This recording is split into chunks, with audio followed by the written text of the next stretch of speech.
ಅಪ್ಪ, ನೀನು ಹೇಳ್ದಾಗೆ ಧ್ಯಾನ ಮುಗಿಸಿದ್ದೀನಿ. ಮುಂದೇನು ಮಾಡಬೇಕು ಅಂತ ಹೇಳಪ್ಪ. ಸಮಯ ಮೀರೋದ್ರಲ್ಲಿ ಅದನ್ನು ಮಾಡಿ ಮುಗಿಸ್ತೀನಿ. ದುರ್ಗಾ, ನಿನ್ನ ಅಚಲವಾದ ಮಾತೃ ಪ್ರೇಮದ ಮುಂದೆ ಯಾವ ದುಷ್ಟ ಶಕ್ತಿ ನಿಲ್ಲದು. ದುರ್ಗಾ, ಈಗ ಪೂಜೆಯ ಪ್ರಮುಖವಾದ ಹಂತ. ದೇವಸ್ಥಾನದ ಸುತ್ತಲೂ 3 ಬಾರಿ ಪ್ರದಕ್ಷಿಣೆ, ಹೆಜ್ಜೆ ನಮಸ್ಕಾರ ಹಾಕಬೇಕು.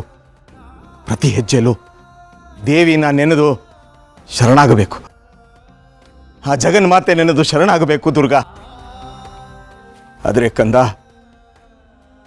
ನಿನ್ನ ನೋವು ನನ್ನಿಂದ ನೋಡಲು ಅಸಾಧ್ಯ ಕಂದ, ನನ್ನಿಂದ ನೋಡಲು ಅಸಾಧ್ಯ. ನನಗೆ ನೋವಪ್ಪ, ನನಗೇನೂ ಆಗಿಲ್ಲ. ನನ್ನ ಜೊತೆ ನೀನಿರ್ಬೇಕಾದ್ರೆ ನಂಗೇನೂ ಆಗುತ್ತೆ ಅನ್ನೋ ಭಯನೇ ನನಗಿಲ್ಲ. ನನಗೆ ನಿನ್ನ ಮೇಲೆ ನಂಬಿಕೆ ಇದೆ. ಇನ್ನು ಮಾಡ್ಬೇಕಾಗೆ ನಾನು ಹೆದರೋದಿಲ್ಲ. ಯಾಕಂದರೆ ಪುಟ್ಟ ಮೇಡಮ್ ಪ್ರಾಣದ ಮುಂದೆ ನಂಗಿನ್ಯಾವುದೂ ದೊಡ್ಡದಲ್ಲ. ಅವಳನ್ನ ನಾನು ಎದುರಿಸ್ತೀನಿ.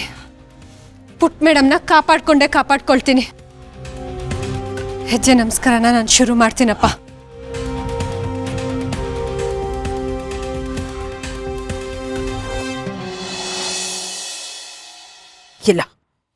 ಇಲ್ಲ, ಯಾವುದೇ ಕಾರಣಕ್ಕೂ ದುರ್ಗಾ ಆಚರಣೆನ ಮುಂದುವರಿಸಬಾರ್ದು. ಒಂದ್ ವೇಳೆ ಅವಳೇನಾದ್ರೂ ವ್ರತ ಸಂಪೂರ್ಣ ಮಾಡಿದ್ರೆ ನಾನು ಮತ್ತೆ ಸೋಲ್ಬೇಕಾಗತ್ತೆ. ಹಾಗಾಗ್ಬಾರ್ದು. ದುರ್ಗಾ ಸೋಲ್ಬೇಕು. ಆ ಹಿತನ ಆತ್ಮ ನನ್ನ ವಶ ಆಗಬೇಕು. ಅಮ್ಮ ಮಂಜರಿ ಅಮ್ಮ, ನನಗೀಗ ನಿಮ್ಮ ಸಹಾಯದ ಅಗತ್ಯ ಇದೆ. ದಯವಿಟ್ಟು ನನಗೆ ನಿಮ್ಮ ಶಕ್ತಿಯನ್ನ ಕಳುಹಿಸಿ. ಈ ಕಾರ್ಯದಲ್ಲಿ ನಾನೇ ಯಶಸ್ವಿ ಆಗೋ ಹಾಗೆ ಮಾಡಿ. ಆ ದುರ್ಗಾ ನನ್ನ ವಿರುದ್ಧ ಹೋರಾಟಕ್ಕೆ ನಿಂತಿದ್ದಾಳೆ. ಈ ಸಮರದಲ್ಲಿ ಗೆಲುವು ನನ್ನದೇ ಆಗಬೇಕು ಅಮ್ಮ. ನಮ್ಮಿಬ್ಬರ ಶಕ್ತಿ ಸೇರಿದ್ರೆ ಮಾತ್ರ ನಮ್ಮ ದಾರಿಯಿಂದ ಆ ದುರ್ಗನ ದೂರ ಸರಿಸೋದಕ್ಕೆ ಸಾಧ್ಯ.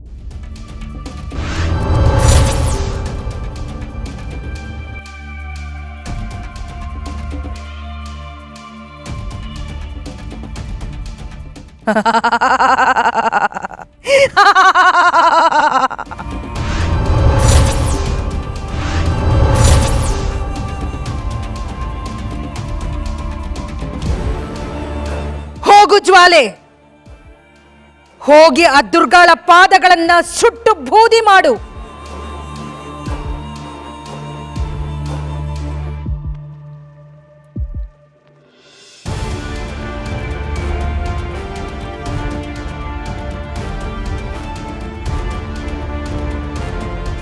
ಅವಳ ಆಚರಣೆನ ಭಂಗಗೊಳಿಸು.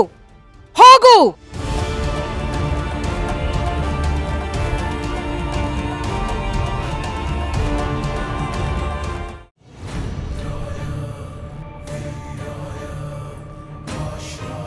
ಓಂ ದುಂ ದುರ್ಗಾಯೈ ನಮಃ.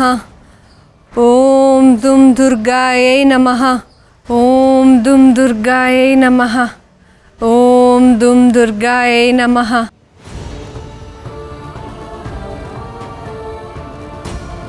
ಓಂ ದುಂ ದುರ್ಗಾಯೈ ನಮಃ. ಓಂ ದುಂ ದುರ್ಗಾಯೈ ನಮಃ.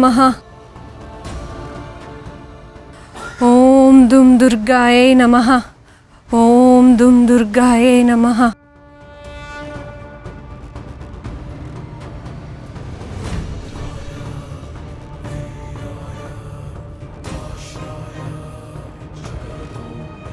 ಓಂ ದುಂ ದುರ್ಗಾಯೈ ನಮಃ.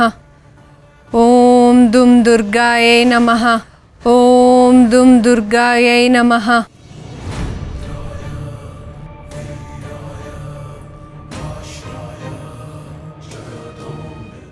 ಓಂ ದುಂ ದುರ್ಗಾಯೈ ನಮಃ. ಓಂ ದುಂ ದುರ್ಗಾಯೈ ನಮಃ.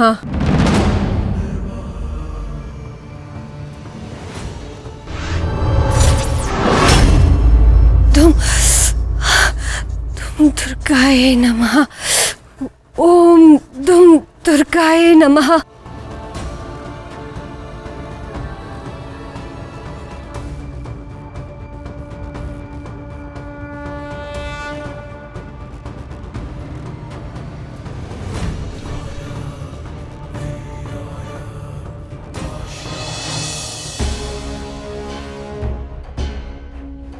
ಬನ್ನಿ ಅಣ್ಣ.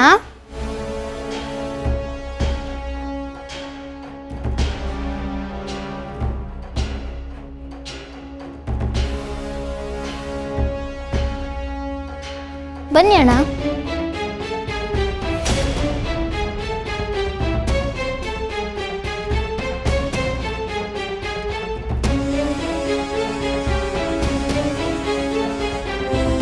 ಅಣ್ಣ, ಅಜ್ಜಿ ಹೇಳಿದ ಜಾಗ ಇದೆ.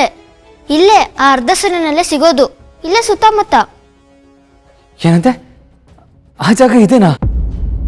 ನೀನು ಹೇಳ್ತಾ ಇರೋದನ್ನ ಕೇಳಿ ನನಗೆ ಎಷ್ಟು ಸಮಾಧಾನ ಆಗ್ತಿದೆ ಗೊತ್ತಾ? ಇನ್ನೊಂದು ಸ್ವಲ್ಪ ಟೈಮ್ ವೇಸ್ಟ್ ಮಾಡೋದು ಬೇಡ, ಬಾ ಹುಡ್ಕೋಣ. ಅಣ್ಣ, ಅಲ್ಲಿ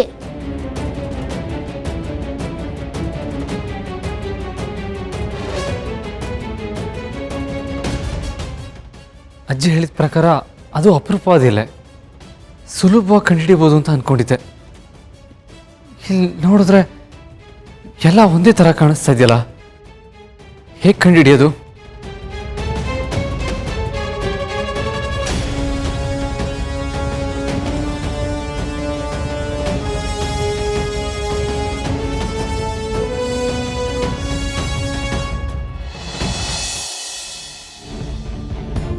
ಕೆಂಡ, ಕಾವು, ವೃತ್ತದ ತಡೆಗೆ ಯತ್ನ. ನಿಲ್ಲಬೇಡ, ನಿಲ್ಲಬೇಡ ದುರ್ಗಾ, ಸೋಲ್ಬೇಡ, ಸೋಲ್ಬೇಡ.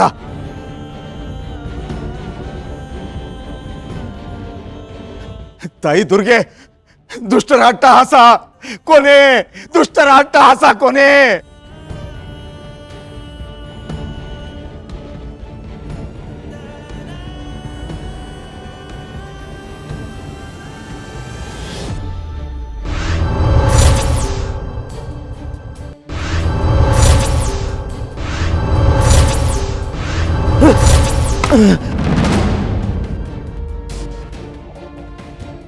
ಜಗನ್ಮಾತೆ, ಜಗನ್ಮಾತೆ, ಈ ಶಕ್ತಿ ಘನಘೋರ, ನನ್ನಿಂದ ತಡೆ ಅಸಾಧ್ಯ.